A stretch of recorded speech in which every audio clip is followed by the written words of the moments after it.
regarding Sjogren syndrome. Sjogren syndrome நமக்கு தெரியும், அது ஒரு ட்ரை ஸ்டேட், அதாவது உடம்புல செக்ரிஷன்ஸ் குறைஞ்சிருது, especially in eyes and mouth. அதனால் இந்த வியாதிக்கு இன்னொரு பேர் இருக்குது, கெரட்டோ கன்ஜக்டிவிட்டிஸ் சிக்கா. சிக்கானா ட்ரை. ஸோ இந்த எக்ஸோக்ரைன் கிளான்ஸ் எல்லாமே டெஸ்ட்ராய் ஆகிடுது. ஏன்? லிம்ஃபோசைட் இன்ஃபில்ட்ரேட் பண்ணி கிளாண்டை டெஸ்ட்ராய் பண்ணிடுது. So this disease is characterised by dry eyes and dry mouth. யார் காமனாக வரும்? ஃபீமேல்ஸ் தான் மோஸ்ட் காமனாக வரும். ரேஷியோ பார்த்திங்கன்னா 9:1. ஸோ மோஸ்ட் காமன் ஃபீமேல்ஸ் தான் வரும். என்ன பெத்தாலஜி?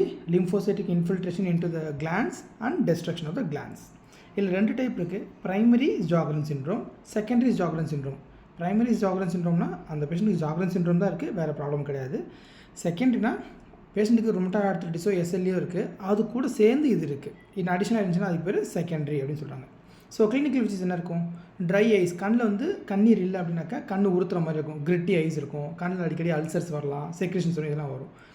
வாயில் சலைவா செக்ரேட் ஆகலைனாக்கா ட்ரை மவுத்து, ஜிஞ்சைவைட்டிஸ், கேரிஸ் டூத் இதெல்லாம் வரும். இது இல்லாமல் கிட்னியில் இன்டர்ஸ்டிஷியல் நெஃப்ரைட்டிஸ் காஸ் பண்ணலாம், ஐஎல்டி லங்லேயும் இன்டர்ஸ்டிஷியல் லங் டிசீஸ் காஸ் பண்ணலாம்.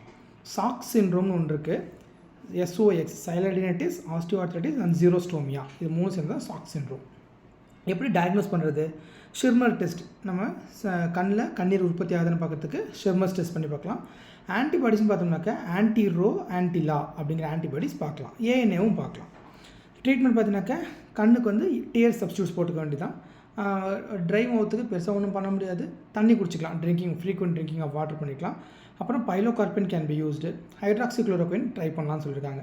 இதோட காம்ப்ளிகேஷன்ஸ் என்ன வரும்? Patient can develop lymphoma. ஏன்னா லிம்ஃபோசைட் இன்ஃபில்ட்ரேட் பண்ணியிருக்கீங்களா, லிம்ஃபோசைட் அப்படியே ரொம்ப நாள் தங்கிருந்துச்சுனாக்கா லிம்ஃபோமா மாறதுக்கு வாய்ப்புகள் உண்டு.